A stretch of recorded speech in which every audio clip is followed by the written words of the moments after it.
আসসালামু আলাইকুম ওয়া রাহমাতুল্লাহি ওয়া বারাকাতুহু। আল্লাহ তাআলা আমাদেরকে দাওয়াতি কাজের জন্য একটা অবারিত পরিবেশ তৈরি করে দিয়েছেন। 17 বছরের দাওয়াতি কাজের যে ঘাটতি, আমরা এই 15 দিনে এটাকে কি করতে চাই?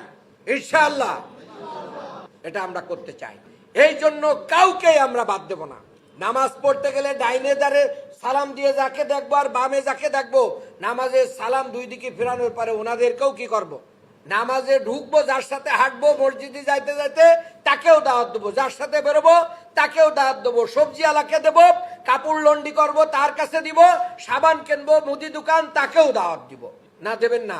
না ভয় করবেন যে সময় যদি পরিবর্তন হয়ে যায় তাহলে তো আমারে সবাই চিনে ফেলবে?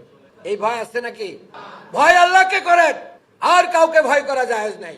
জীবন এবং মৃত্যুর মালিকানা কার হাতে? আল্লাহ তাআলার হাতে। ইমানদাররা দাওয়াতি কাজের জন্য আল্লাহ ছাড়া আর কাউকে ভয় করে না। সূরা ইয়াসিনের ভিতরে আল্লাহ তাআলা বলছেন, ওয়াজাআ মিন আকসাল মাদিনাতি রাজুলুন ইয়াসআ ক্বালা ইয়া কওমি ইত্তাবিউল মুরসালিন ইত্তাবিউ মান লা ইয়াসআলুকুম আজরা ওয়া হুম মুহতাদুন। হাবিবে নাজ্জার দাওয়াতি কাজের জন্য পাগল পারা হয়ে ছুটে গিয়েছিলেন। নবী রাসূলরা তাদের কওমের লোকদের কাছে দাওয়াত দিতে গিয়েছিলেন। তারা কওমের লোকেরা তাদেরকে মিথ্যা প্রতিপন্ন করেছিল, তাদেরকে ঢিল ছুঁড়েছিল, তাদেরকে মারধর করেছিল, গলা ধাক্কা দিয়ে বের করে দিয়েছিল, তাদেরকে হত্যা করেছিল, কিন্তু তারা দাওয়াত বন্ধ।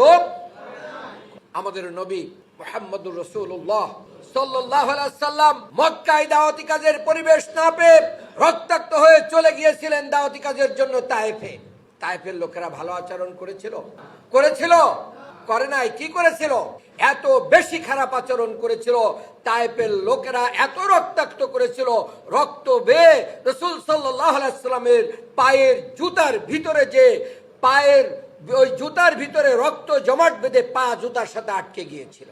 আর উপর দিয়ে রক্ত বেয়ে যখন জমিনে পড়েছিল, জমিন সহ্য করতে না পেরে মহান রব্বুল আলামিনের কাছে ফরিয়াদ করেছিল যে আমি তোমার রাসূলের রক্ত সহ্য করতে পারছি না, এই জনপদের বিরুদ্ধে একটা ব্যবস্থা নাও।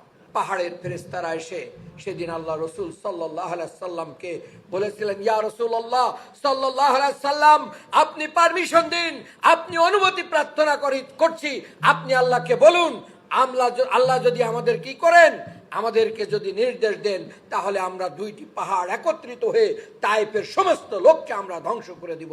কিন্তু আল্লাহ রাসূল সাল্লাল্লাহু আলাইহি সাল্লাম তা করেন নাই। হতে পারে নাও হতে পারে, আল্লাহ না করুক, কিন্তু দাওয়াতের চরিত্রই হচ্ছে কিছু লোক আপনার কি করবে, এই জন্য গলা ধাক্কা দিয়ে বের করে দিতে পারে, ক্লাবসুবল গেট থেকে আপনাকে বলতে পারে আর আসতে পারবেন না, খবরদার কেন ঢুকলেন, বহু ধরনের পরিবেশ তৈরি করতে পারে। ভয় পাওয়ার কোনো, তবে একটা জিনিস কোরআনুল কারীম আমাদেরকে শিক্ষা দিয়েছে, আপনি দাওয়াতি কাজের ক্ষেত্রে দাওয়াত দিতে যে জাতীয় নির্বাচন, ৭১ ইস্যু, অমুক ইস্যু, তমুক ইস্যু, চাঁদাবাজ, দখলবাজ, অমুক তমুক, এই পলিটিক্যাল লাইনের বক্তব্য কথা মনে থাকবে।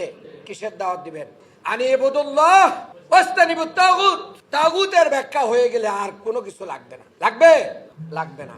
কাজেই আমরা কোরআনের দাওয়াত দিব, আমরা এক আল্লাহর ইবাদতের দাওয়াত দিব, আমরা রাসূল সাল্লাল্লাহু আলাইহি সাল্লামের আদর্শের অনুসারী হওয়ার দাওয়াত দিব, আমরা ইকামতে দ্বীনের দাওয়াত দিব, আমরা কোরআনের বিধান প্রতিষ্ঠার দাওয়াত দিব।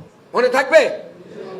পলিটিক্যাল কোনো বিষয়ে আমরা দাওয়াতি ময়দানে যে কি তৈরি করব না, বিতর্ক করব। ভাই দাওয়াত দিয়ে আসবেন, যদি বিতর্ক করতে চাই ভাই আমার বাসায় আসেন, আমি ঠিকানা দিয়ে যাচ্ছি, মোবাইল নাম্বার, আপনি আসেন, একসাথে চা খাবো, গল্প করব।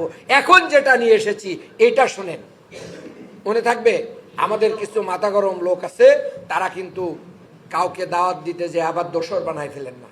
আপনি তো তাহলে এই লাইনই কথা বলতেছেন, তাহলে কি অমুকের দোসর? দাওয়াত কিন্তু হলো না।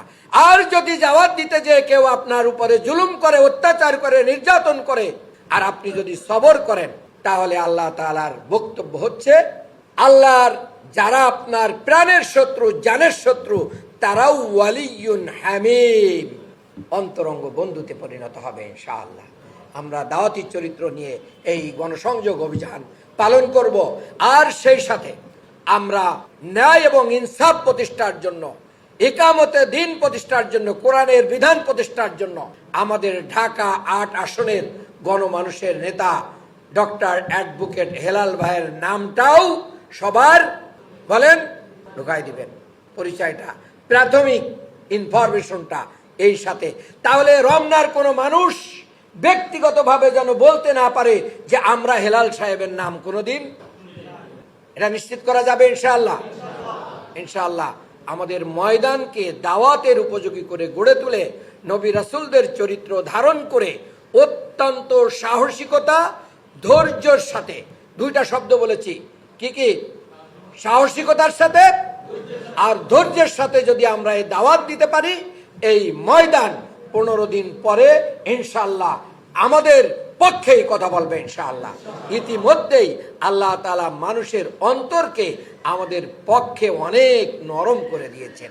কারণ মানুষ এখন বলতে শুরু করেছে, অনেক দলই তো দেখলাম, এখন আমরা কাদেরকে দেখতে চাই? জামাত ইসলামীকে দেখতে চাই। কাজেই আপনি আমি যখন দাওয়াত দিতে যাব, তখন সমাজের লোকটা যেন আপনার আমার চরিত্র, কথাবার্তা, আচার আচরণ দেখে কোনোভাবেই কষ্ট না পায়, সেই বিষয়টা নিশ্চিত করতে হবে।